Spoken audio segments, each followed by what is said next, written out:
1, 2, 3, 4. Those are numbers, but you already knew that. If you want to know what number you're going to pay each month for your car, use Kelly Blue Book My Wallet on Auto Trader. They're really good at numbers. Auto Trader. And Hoggle, if she ever kisses you, I'll turn you into a prince.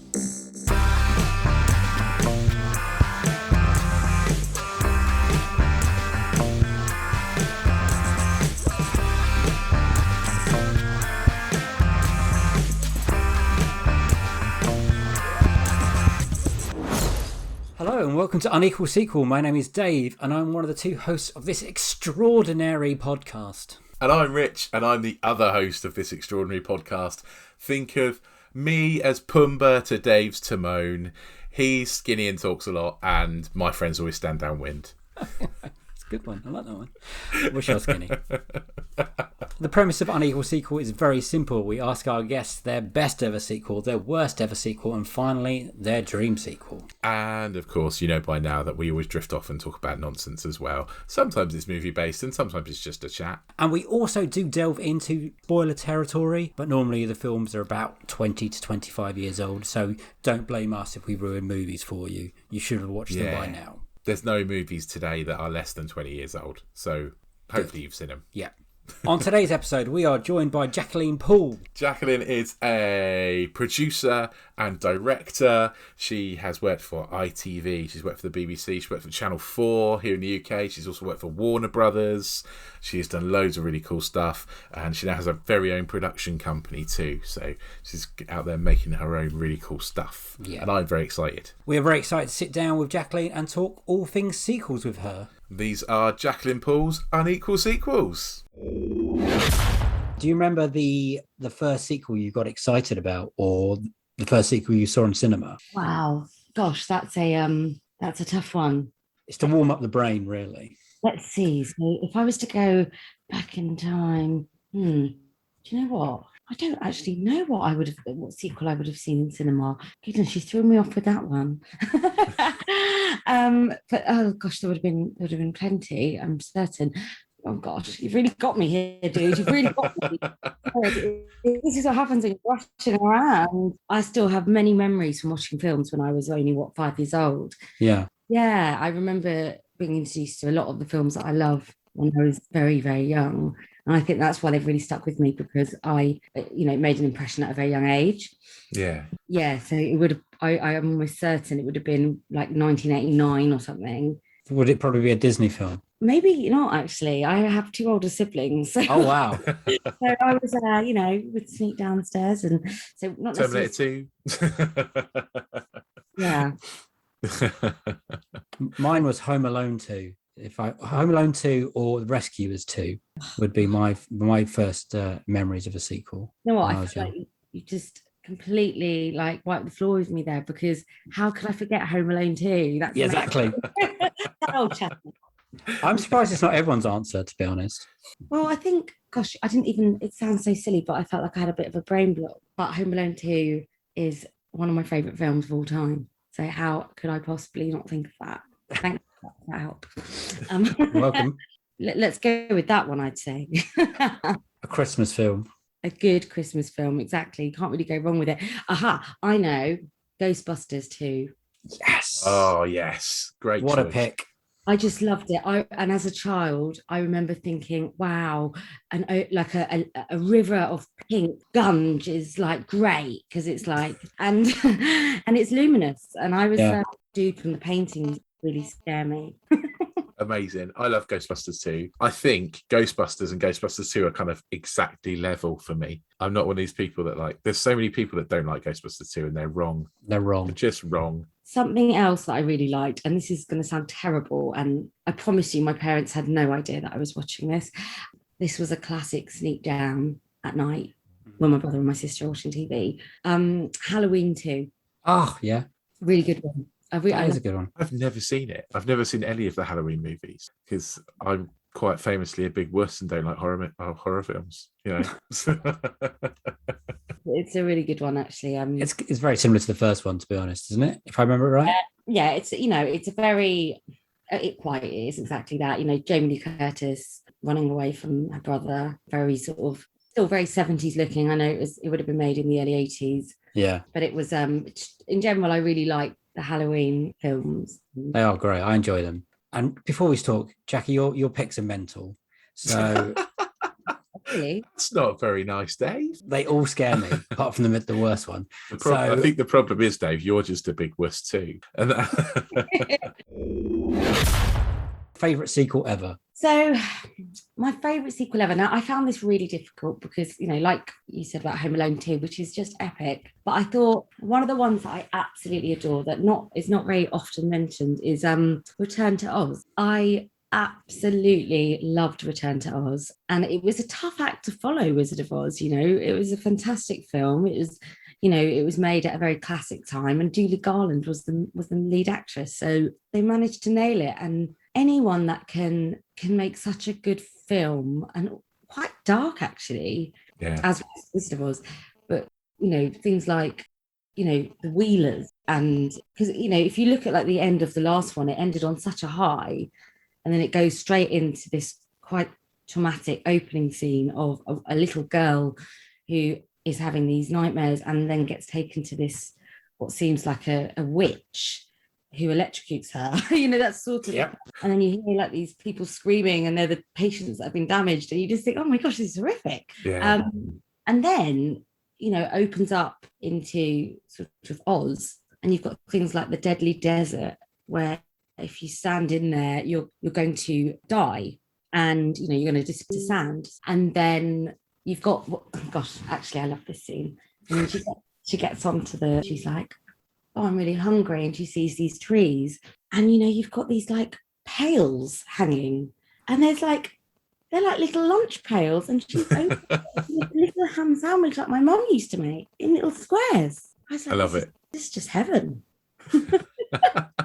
I think it's a brilliant choice. I think it's ace. And do you know what? I really like this film, and it breaks all my rules for sequels as well, because it's got a massive gap between the two sequels. It kind of it follows on from the last one. There's all these things I don't like about sequels. I hate it when sequels have a massive gap, but it's absolutely fine in this. It's a brilliant one. I think it's a really good shout, and I've really enjoyed watching it. And what I like even more is Dave is really scared of it.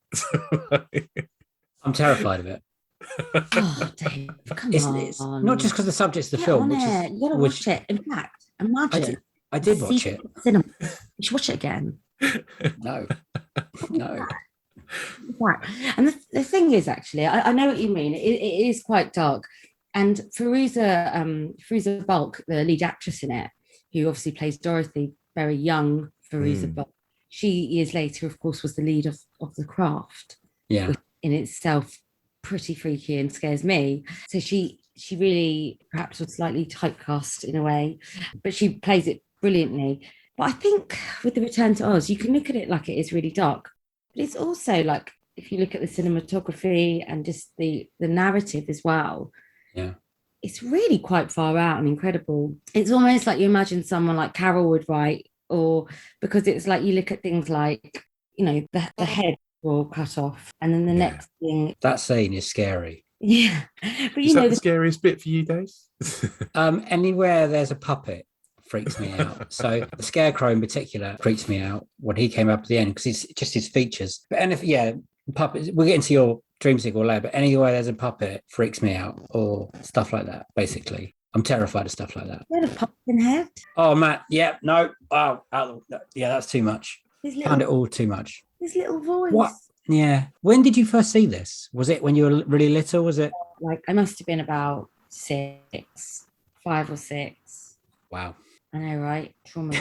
I think I would have been far off that age either when I saw it.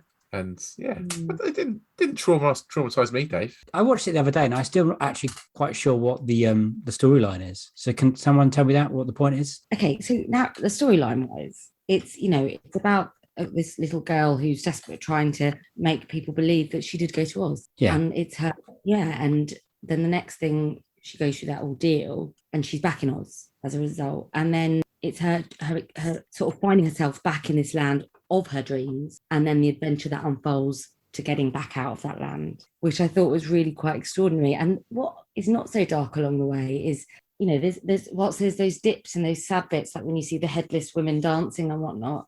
You've got these really beautiful bits, like where she does make these friends along the way, like TikTok and Pumpkinhead, and TikTok brings them to life, and they're really lovely. And they're whilst they were all once very lonely, they're now all become a little what do you call it, like a group of soldiers for sort of freedom. And then they go over to the mountain, and then you've got all the lovely bit where, you know, she touches anything green and says Oz, and they all start appearing again, and it's like defeat of, you know, good over evil. So every cloud. Yeah. Does she actually go to Oz, or is it all in her head? I've never really thought about it until this very moment. That's the question, isn't it? Because all the characters in Oz are the same people that she sees in real life. That's the clever thing about it, is that all the characters in Oz are played by the same actors who are in real life. So, like, the nurse in the sanatorium is the witch who takes her heads off, and the Gnome King is played by the guy who plays the doctor in the sanatorium. Yeah. Have you not got this at all? It's the same in Wizard of Oz, Dave. all the characters in Oz are the same as the characters in real life. So who's TikTok? The machine, the electric machine. Yeah, but he is you're absolutely right, Rich, and I love that, because I guess what it is a manifestation of her sort of fantasy world, and how she sort of places the people that are actually in her life in the real world. Yeah, I think it's a lovely film. And also, I love that they win by the chicken essentially nervously dropping an egg out. I love that. That ruddy chicken. He saves the day. Yeah, the chicken saves the day. Fortunately. Exactly. That's all it took. Maybe we could get some chicken eggs and throw them at like Trump and Bob and see what happens. You just don't know. That's how to get rid of internet trolls. We just throw eggs at them. That's ruddy genius. Well, this is Dave. You've already lit up. Honestly, I feel like this is going to be a new page for you in your life. I don't think I'll watch it again, Jack, if you don't mind. It really did scare me. And like, it's not a child-friendly film, is it, Rich? Did you let George watch this? I was going to let George watch it, and then my wife went, "No, the wheelies." And I was like, "Oh, all right then." Yeah, they're freaky. Everything about this film is really freaky. He watched Jurassic Park with no problems when he was like 3. Like, this is not scarier than Jurassic Park. It is. In a different way, it is. You could argue that lots of films, like if you look at some of the Disney films, it's really frightening. Like Aladdin's chased by guards with huge swords, or Alice in Wonderland. Look what happens to her. Like, she almost gets killed by a bunch of flowers. Like, and then she's like almost killed by a queen, and then she's completely done over by a cat. And then she meets a couple of nutters in a tea party. So they're all quite dark. Kids need a bit of jeopardy. Yeah, I think George would enjoy it. I think he'd like it. I think it'd be the sort of film he'd talk about non-stop for like 3 days and then completely forget. Well, I don't know. No. No? I don't think so. Do you have a favourite character from it, Jax? From the Return to Oz? Yeah. Do you know what? I'd probably say my favourite character would, I think it'd probably be Pumpkinhead, actually. Right. You know, like when she sprinkles the magic powder on, and he just sort of life. Yeah. Like, he's just like this really sweet dude who you wouldn't expect to have this lovely little voice and ask Dorothy if he can call her mum. I love the moose head thing that flies. I don't even know what it's called, but I've always loved that ever since I was a kid. Attached to his body. Yeah, it was brilliant. It's like, we made you, and then we sprinkled this dust on you, and you came to life. And he's like, "Oh, so what am I?" And you're like, "You're a thing." A thing. Brilliant. Love it. I think it's a great choice, Dave. I think it's a great choice. I think it's an interesting choice. So you were saying like you're a fan of the original. So would you say this is better than Wizard of Oz?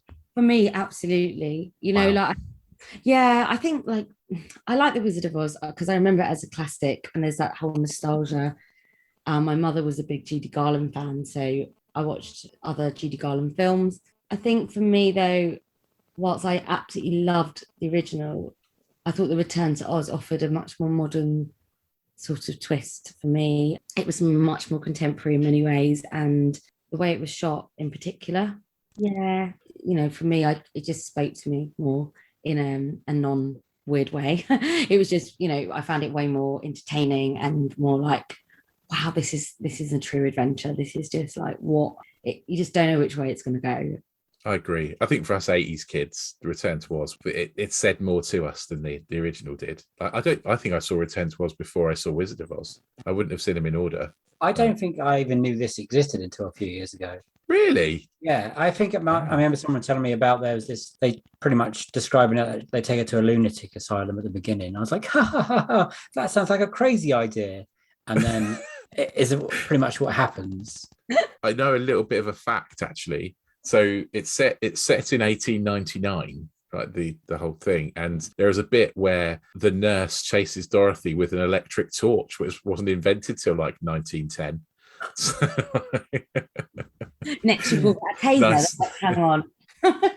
Nice bit of That'd be helpful enough. Although maybe they were ahead of the times because they're already doing electroshock therapy for people, weren't they? So well, that's true. Like, yeah, I think it's a great film. But Rich, you said something a minute. Oh, was it you, Dave? Actually, it depends how good it is. I'll take credit for it. You watched it. You didn't actually watch it. Yeah. Yeah, so I think it's one of those films that you could completely watch without watching the first one, because that's why it's such a good sequel, because you don't even need to see the first one. Yeah, absolutely. Because there's a 46-year difference, wasn't it? 46? Yeah. I do my maths right. 1930. Like that. It's a long time. I was about to say, did you see Wizard of Oz when it first came out? But that would be impossible. Yeah, but don't worry, because we were in the same year at uni. So, Dave, what does that say about you? I'm old. Don't you worry. Rich is older. Oh, we didn't need that. That wasn't called for. Ooh, let it out, man. You should watch Return to Oz. It sounds just like right up your street, actually, Dave. You went in there. Oh, Dave, poor boy. Beaten down. I was disappointed there wasn't more Tin Man and wasn't more Lion. I think there was supposed to be, and there were big swathing budget cuts to it, and so they got turned into kind of periphery characters instead. I have got one critique of it, actually, something that I really wasn't. It actually, as a child, it really confused me, and as an adult, and a filmmaker myself, I'm thinking, what were they thinking? Like, there's budget cuts and there's just absolutely absurd ideas, and at the very end, they shoehorned in the lion and other characters, and they were completely dissimilar to the original characters in the way they looked. So it sort of took away the sort of the shine and the charm. I don't think it wouldn't have been that hard to get more similar. Scarecrow's face is the worst thing, I think, for me. Apparently he was supposed to have like a fully animatronic face. It was like, would move all on its own and things, but they didn't have the budget. So they just went, we'll just paint his face in a sack. That'll be fine. So bad. Honestly, it's such a shame, because like it would have been actually really cheap to just put together a costume that was, you could just do it really easily in the art department, but they, that's just more laziness than budget. So that annoys me a bit. Do you know what annoyed me a little bit was when the Rock Man at the end, they were going from like the Gnome King, Dave. The Gnome King, sorry, that weird fella. Where they were going from a man in a suit to visual effects. They just couldn't pick one. I found that really. Do you know what I mean? I think that's quite sort of unique for quite ahead of its time. That's essentially what they do in Jurassic Park to make that look real, isn't it? I would have liked it if they just kept to the visual effects side instead of putting the man. I found it really off-putting. Oh, okay. I liked that because, like you said, Richard, I felt like it was a more modern take on Oz. Oh. I love how much you love this film, Jax. Imagine a little girl leading this. Yeah. Oh yeah. Sure, I can't. Like she was a little one, and she was a legend. And some really big actresses as kids went for this movie. So Drew Barrymore auditioned for it. Oh, really? Alanis Morissette auditioned for it, and Juliette Lewis auditioned for it as well, all as children. Wow. No. So yeah, there was always going to be a great Dorothy. Oh my goodness. Apparently the Gnome King as well was that they were trying to get Christopher Lloyd to be the Gnome King, and then Tim Curry as well was. Tim Curry would have been great. He would have been. Oh my gosh, now that would have been something. Oh, Yeah. do you know, just looking at how old Fairuza Balk is now versus when the film came out, it looks like she was 9 years old. Really? Yeah, Wow. so Dorothy got younger, right? Wasn't she like 15 in the first one or something? Or I don't think she was that supposed to be 15, Dave. Oh, okay. I think she was playing younger. But yeah. It's weird to think of Fairuza Balk as the little girl. When I first watched it, I was like, hang on, isn't she the Nazi girl from American History X? I was like, oh, she's got Almost range. famous for me. Yeah, Or the almost Water famous. Boy. I was about to say the Water Boy. She's hilarious in that. She's great. Yeah, she's great in the Water Boy. Yeah. Where's that sequel? Well, that would also. I do love an Adam Sandler. So Oh, Yeah. I've got another interesting fact about this movie as well. Go on. It's the first time that Disney used the blue background with the rainbow going over the castle. Really? On this movie, yeah. Well, that is There a you go. fact. Bit of knowledge. Well done, you. See, that's why I'm here. See, that's why you pay me the big bucks.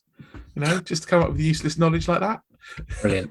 Just one last thing. I remember when I was younger, pretending that like my garden was a deadly desert, and we had to like on things. Oh, how sweet. Hey guys, let's throw some things on the floor and pretend we can only walk on it, otherwise we'll turn into sand. Oh, Love it. I've got Love an it. image now. Thank you. What is the most disappointing sequel you've watched? So not the worst, but one you've just come out, you built it up in your head, and then you come out and you're like, oh.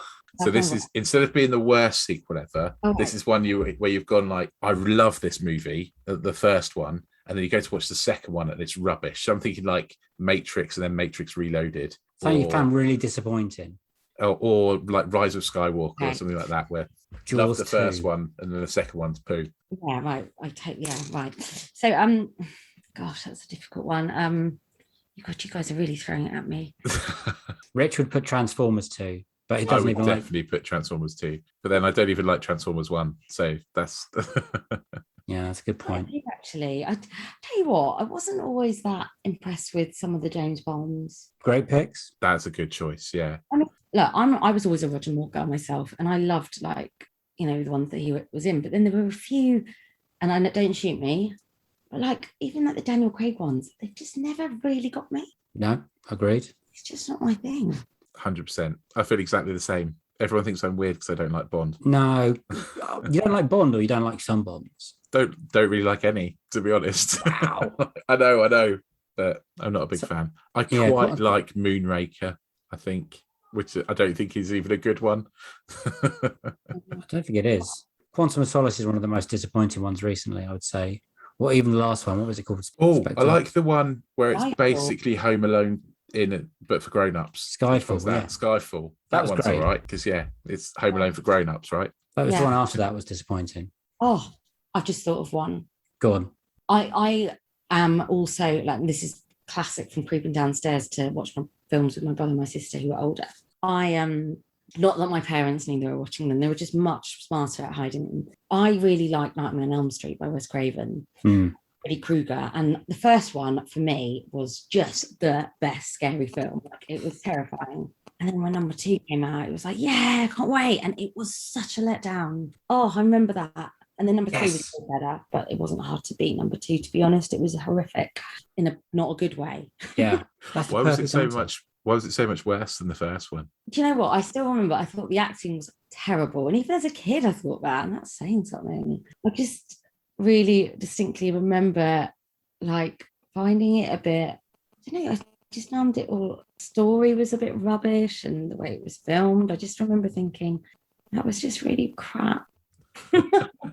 We all have that moment. So cinema is magical and amazing, and films are so cool. And then there's suddenly that moment in your childhood where you go, "Hang on a minute, this one's rubbish." I think we all get there. Yeah, I we mean, all you're absolutely right. And in some cases, it kind of like, it's like post-traumatic stress disorder. You start thinking, is every sequel going to be shit in the world of horror?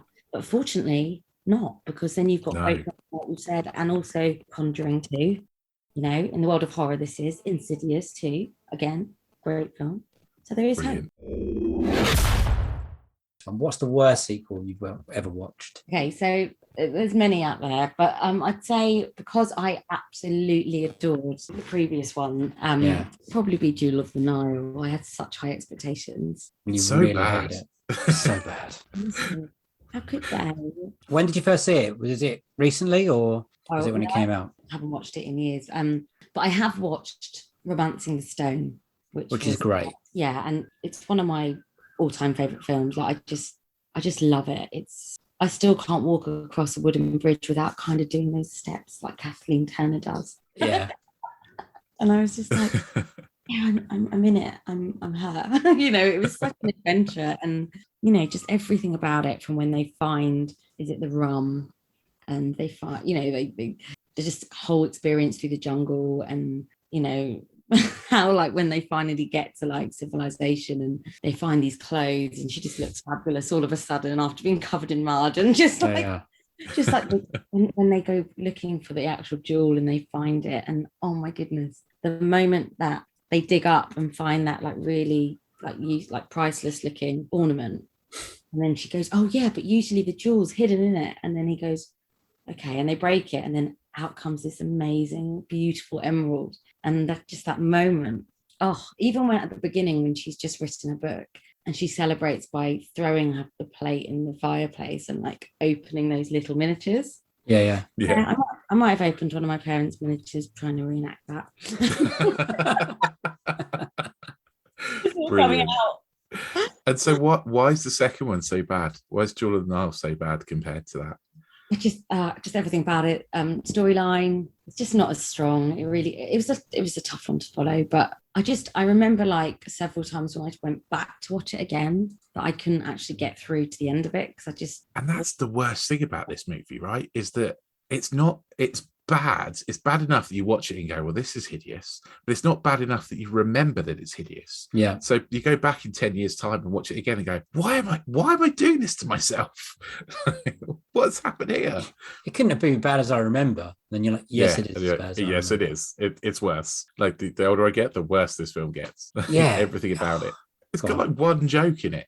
It's like just Danny DeVito falling off a camel. That's like literally the only joke in the whole film. They didn't have to bring him back in this one. I could have quite Wow. happily not had Ralph, but the chemistry of the other two is what Romance and Stone is so good. Like, So yeah, essentially the reason this film is so bad is because Kathleen Turner didn't want to do it. She didn't think the script was good enough, and she was spot on because it's not. Oh, I did not. Wow, that's amazing. Michael Douglas owns the production company that makes it, basically. So Michael Douglas sued Kathleen Turner to get her to come and make this movie. No. Yeah. So no wonder there's no chemistry, because I think they literally didn't like each other at that point. Unbelievable. So what an amazing fact. Yeah. So she's been pressured to make the film before she made not it. even not just pressured, literally sued to have to come and make it. Imagine made to go to work and you've been sued, and then you've got to go and you've got to not only work with this person, but you've got to have chemistry with this person. Yeah. And then apparently, there was a plane crash, and 3 members of the crew died in the plane crash. And there's like an interview that Michael Douglas does where he basically just describes it as like an inconvenience. And I'm like, dude, people died. People died. And then the rest of the crew got hepatitis and they couldn't leave Morocco. And oh God, it was all crazy. It was really crazy. But also it doesn't, there's a big kind of Robert Zemeckis shaped hole leading this movie. You can't replace him. And it just was poorly put together. Oh, fun. And the first one's so much fun. And this one's just, it's boring. This one's really quite racist. I didn't want to say it, but okay. Go on. They must have reconciled, because, or maybe this was their way of just getting it all out their system, because obviously about 3 or 4 years later, after the failure that was the Jewel of the Nile, they made the War of the Roses, which is they did. Yeah. Oh yeah. Yeah. Oh, So I'm not sure. They must be friends then. Yeah, I'm not sure how they made friends again, but Danny DeVito's in it, so maybe they all. Michael Douglas and Danny DeVito are really good friends. Yeah. They started on Broadway together and were in lots of different things together. They were in what can't I think of it? They were in the Broadway version of One Flew Over the Cuckoo's Nest. Right. Oh, okay. Together, and they've been friends for a long time. So I think they try and work together as much as they could. Who knows? Maybe Michael Douglas turned around and said to Kathleen, look, I know you probably really hate me right now. I've got this great film that I'm making in about 4 years' time, and actually you can just completely rip me to shreds on screen because you're going to hate me because I'm War of the Roses. And she's like, yeah, I'm done. Sign me up. That's a really good point, actually. We've got to hate each other. We'd be perfect for this role. They don't have to have the no. chemistry they quite so much, Yeah. do they? Yeah. Oh dear, but yeah. But like you said, Dave, a second ago, it's the thing about the Romancing Stone is that it's just so fun. Like when they meet that guy, and he's like John Wilder, the John Wilder, and he's got like his gun. He's going, "I've read your books. I've read all your books." She's like, he turns to like all these like men who are like about to kill them, and say, "Oh, John Wilder," and he says in Spanish, "This is what I read to you before bedtime." Like these like strong men, and they're like, "Oh, bonita." So funny. He just like reduced these little boys, and and then he's like turns around and turns to Michael Douglas, "Get the door, just get the door." Like just doesn't give a shit about him anymore. It's so funny. And Yeah. their whole journey is just It's great. I love the intro to Michael Douglas in that film as well, on the bus. You just wake up this morning and say, "Hey, I'm going to ruin someone's life today." Yeah. He gets cold, doesn't he, in the water bag? Yeah, and they slide down a massive hill, don't they? If I remember rightly, and get really muddy. Oh, it's so good. It was because everyone's searching for the next Indiana Jones, and I thought, "Oh, this could be it. We could have another like really good series." And then Jewel of the Nile came along and absolutely killed it. I think there still have been rumours that they were always going to make a third, but it never got round to it. I don't think get Kathleen Turner in it anymore either. I mean, it would be hard to make a third now, right? Well, where would they set it? In an old people's home? Like, well, they're doing Indiana Jones 5. True. They are doing Indy 5. I'm just saying it could be a possibility for the future. Can you imagine? Gosh, the chemistry on screen though is very good on that film, and I think every actor was really brilliant. Like the guy who played Ira, and obviously Danny DeVito, who was the younger brother, Ralph. Yeah, Ralph. I think that I just think they really nailed it. Like even like the dance scene. And another thing is the music they used. I thought, a really great film when you remember the soundtrack so well, even when it's not a well-known song. Yeah, there's like this song that it's like a Spanish song, like and it just goes to this moment where, and I can still hear the sounds where they've obviously layered a soundtrack and then they've put sounds of people in the background and highlighted some of them, and it's just this moment, and it's when they share their first kiss on the dance floor. And it's a really powerful moment because it's that's where their relationship begins, and you think, oh wow, this is romantic, and then it cuts to them in bed and he's like reaching around to like get the map. That's the other thing, it's a treasure hunt. Like how cool is that? Yeah, and there's no hunt in the second one because the jewel's a person. Yeah, but it does have the going gets tough on the end, and that's where we got that from. So without that, we wouldn't have had that classic Billy Ocean song. Well, I think we'd probably have had the song. We just wouldn't have had the video with them in it. Yeah. Oh, that's a horrible video thinking about it.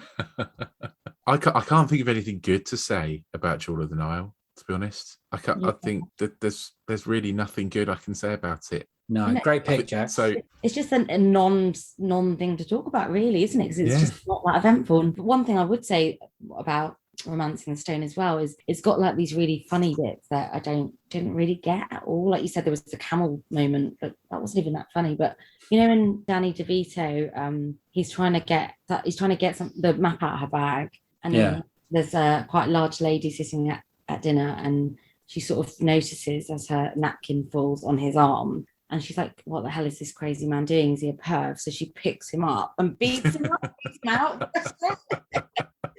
Don't get that in. No, there's nothing like that at all. It's a brilliant choice. It's a really brilliant choice. I'm really glad you chose it so I could remember how bad it was. Yeah, I never have to watch it again now, which seems to be a running theme now. It's on my list now. Yeah, it's on my list with Batman and Robin and Alien versus Predator 2. Yeah, it's in there as to be avoided at all costs forever. Yeah, there's no need for it. I don't know if you noticed though that whenever I've bought a couple of the Romancing the Stone CDs in the past, and DVDs, and I've always noticed that they sell the two together in like a double pack, and it's like kind of. Dave has exactly that double pack. Got it on the screen. This guy is holding up the exact one, and I don't only really want that one, and it's like, oh well, I suppose you've got a coaster as well. Yeah. Brilliant. Put your tea on it. You guys who made it. can't win them all. No, no one plans to make a bad film, but sometimes it just happens. We've And all been, trust me, I have. I've made many bad films. You're not always going to win a BAFTA. Exactly. Probably ever. Amazing. Brilliant.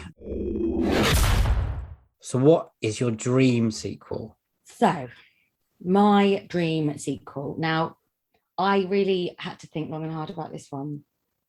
And I was toing and froing, but I decided that the chosen one would be the Labyrinth.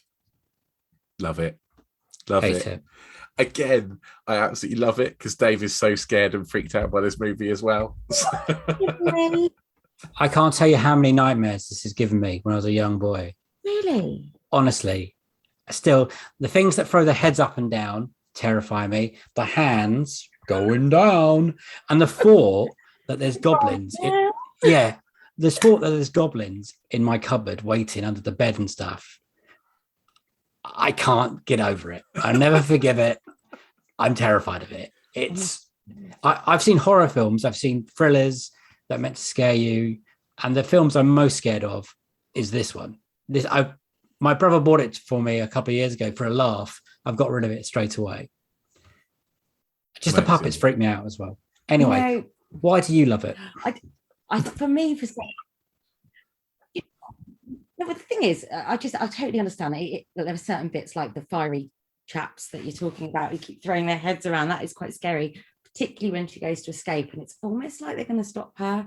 Yep. And I think a lot of these adventure films, it's hard to sort of get away from the fact that, if you go back in time to things like some of Carol's writings and just some of the other people like Alice in Wonderland, there is a lot of sort of quite pedophilic sort of connotations.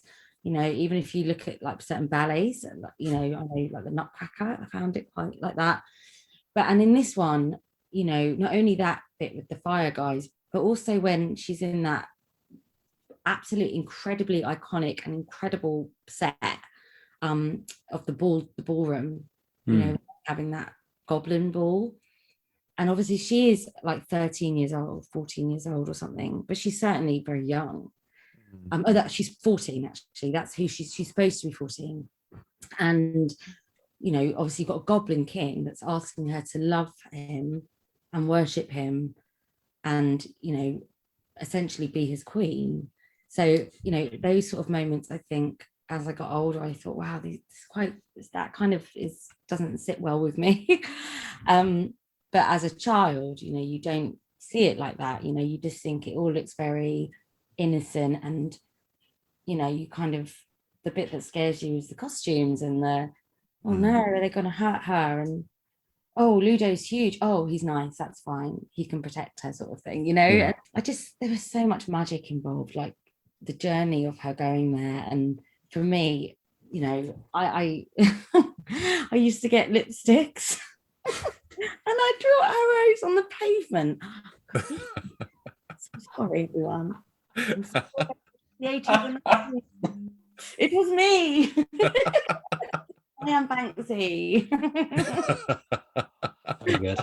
But yeah, so I really did like, I loved it. And actually the hands, maybe I'm just a weirdo, but I loved it so much. I just saw it as little bits of art in a way. And I'd be like, that's my first favorite. That's my second favorite. That's my third.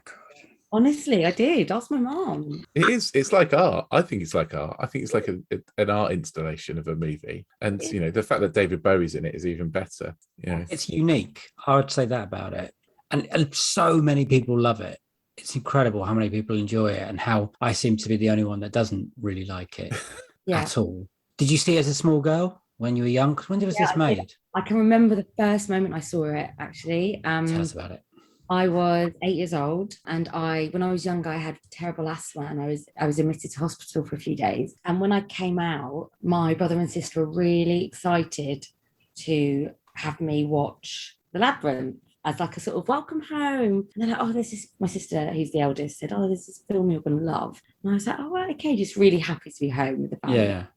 And I just remember sitting there and just being really cozy and it being like nice and dim in the room and watching The Labyrinth. And it was just mind blowing. It was like happy to be home, awesome film. And then starring a guy who became one of my idols throughout my life and wrote the soundtrack, which, oh my gosh, I know every word to every song. What's your favourite song? Oh, it has to be, you remind me of the babe, what babe, babe, the power, power, power, voodoo, voodoo, remind me of the babe. Brilliant. I was waiting for someone to say that bit. Yeah, we haven't had anyone sing on this podcast yet, so thank you. 24, but I won't do that to you or your listeners. If that's your dream sequel, what would the dream sequel be? What do you think? If I had an infinite amount of money and I'm a magic movie producer, and I could say to you, here you go, Jax, here's all the money I've got. Go and make whatever movie you want. Okay, and I can bring people back from the dead as well. Yeah, I was about to say that's the only thing. Like, no matter how much you've got, that might not be possible, even today. Now it's funny you said that because I was speaking to some friends. I was on a BBC job a few days ago, and I was sitting around with my crew, and I said, guys, the thing is, I love, when I was saying about Labyrinth, I said, I love The Labyrinth. And as much as I'd love there to be a sequel, where would it go? Like, look at the ending. And I went through it with them. And like the other, like my co-director turned around and said, but Jax, when has that ever stopped anyone making a sequel? Yeah. Like, and I went, that is a really good point. Thank you, Matt, for that point. My colleague, Matt. And I just thought, yeah, that's really true. It doesn't look at like The Jewel in the Nile, look at like loads of these sequels. They don't have necessarily any relationship. It can be a story of its own. Yeah. So I was thinking far too rigidly in that respect. So I think it would have to be so, like, because, you know, I'd want obviously David Bowie to still be like this really massive prominent role in it. And maybe it could be that he is attempting to steal another child and she seeks out Come on. Jennifer.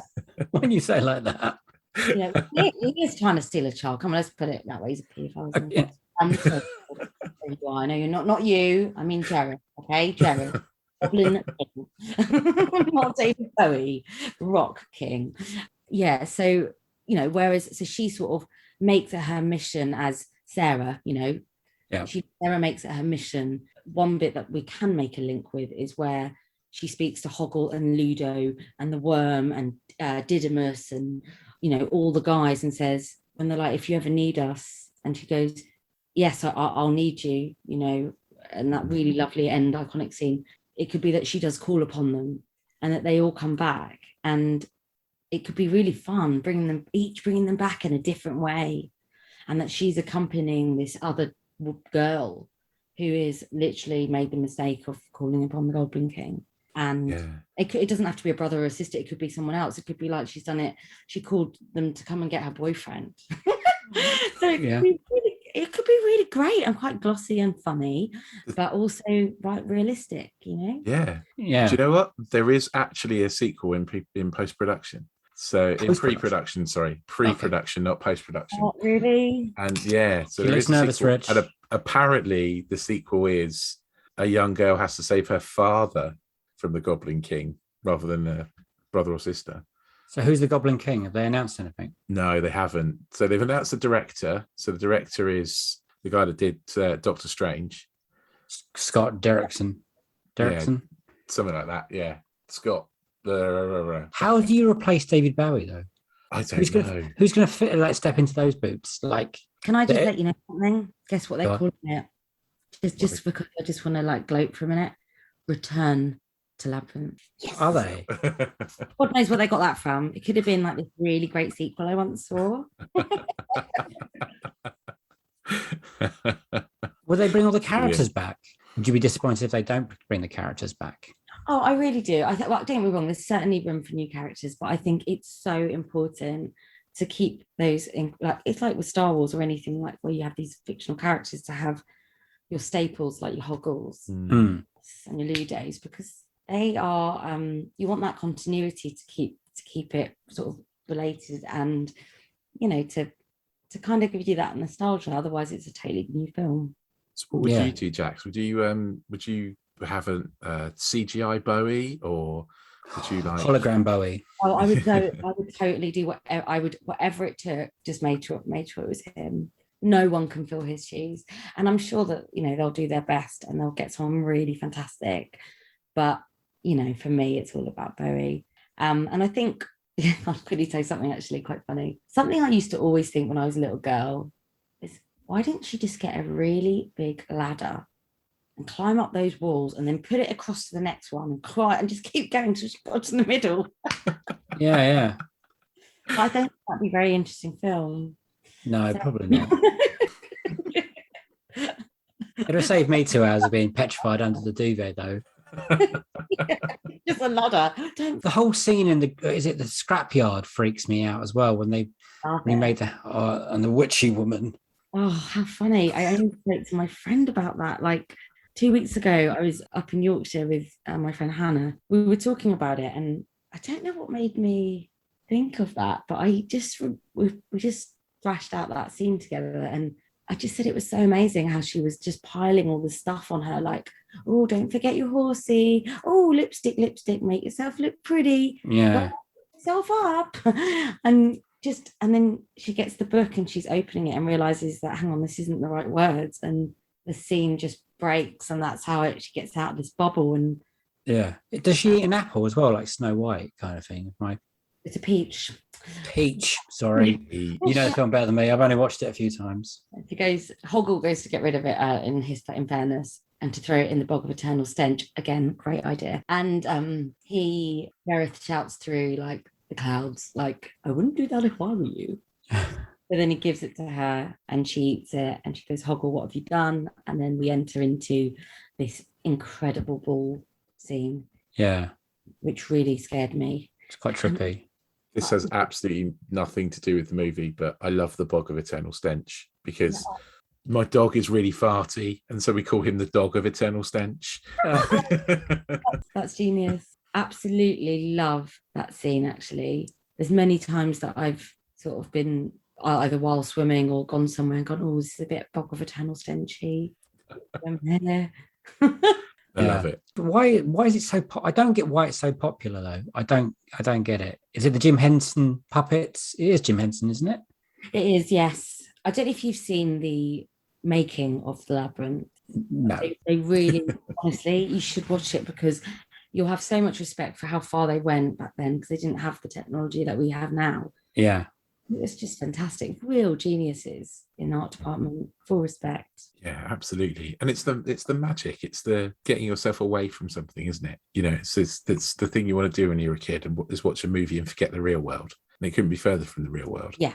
That's what makes it amazing. Yeah. I'm going to take your word on that one. I was just going to say one last thing actually about Jim Henson, is that what I love about Jim Henson is growing up, because my brother and sister adored Michael Jackson, and he obviously did Thriller. And I just was really excited by the fact that he's really good. He knows good choreography. So it was always going to be quite exciting. But also, he usually likes to play a cameo, doesn't he? He'd do that in The Labyrinth. I don't know. No, I don't think so. He might have done. I'll have to look it up. We'll find out.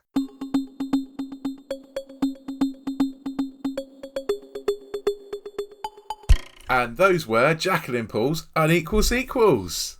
I really love Jackie. I think she's awesome. Yeah, I really enjoyed that chat. It was a good one. It was good catching up. I don't agree with all her picks because most of them are terrifying, but they're all nightmare material. I love how we had to talk about 2 movies that you find absolutely terrifying.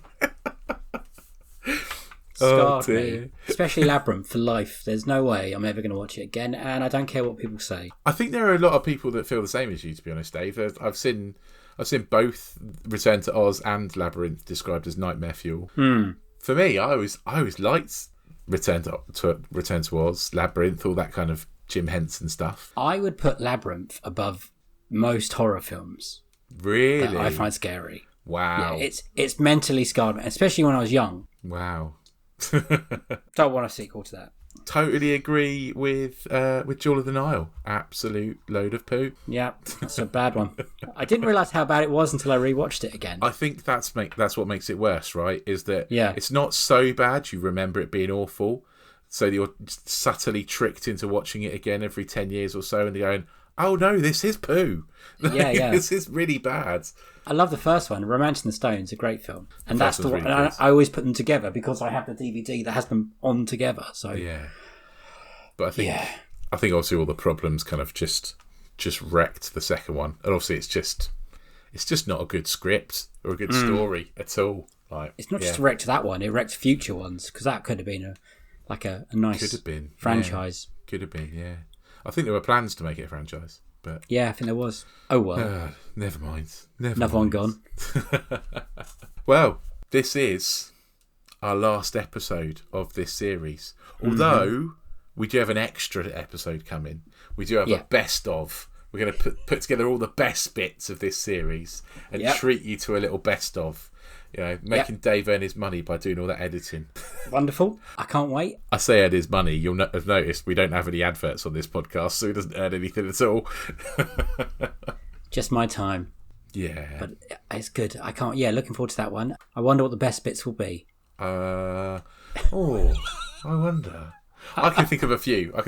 Best bits, actually. Yeah, I can think of some good ones. I've really enjoyed the whole season. I think we made the podcast we wanted to make. Yeah, which is definitely. Probably the best feeling Yeah, at the moment. Absolutely. And we will 100% be back with Series 2 in December. We're literally already starting to book guests and get recordings in place, ready to launch it back in end of November. Do you think? November time, maybe? Because we get the recordings done, the quicker we can come back. We want to get in for a good kind of movie season. So, kind of November, December, there's some really good sequels coming out. So we definitely want to be back for then. Yes. So, yeah, keep an ear out. We will be back. We will be back. And the extras will more than likely carry on because, reviews and trailers drop and stuff like that. So me and Rich like talking. So they'll carry on. And it gives us a chance to talk to each other. Exactly. Friendship wins. Yay.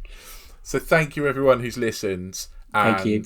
You can keep up with us. We'll still be on social media. We'll still be doing that stuff. So you can follow us at Unequal Sequel on Twitter. You can check us out on Instagram, and that's at Unequal Sequel 2.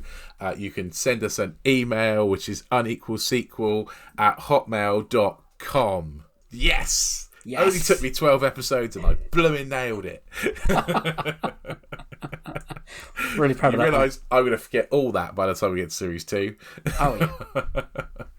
We have to go all through this again, all over again. Give us a like, give us a subscribe, tell your friends. Please tell your friends. We're getting loads of listeners. It's great. We love all you guys listening to us. So please spread the words. We're really enjoying this podcast. We're getting really good feedback from the guests and stuff, enjoying it as well. So thank you very much for everyone for listening. Thank you. I think that's it. I think we're done. Yep. We'll be back soon for Series 2. Sorry, Dave. No question mark. No question mark. We'll see you back for Season 2. Yeah, we will. Yeah, we will. Bye-bye. Bye.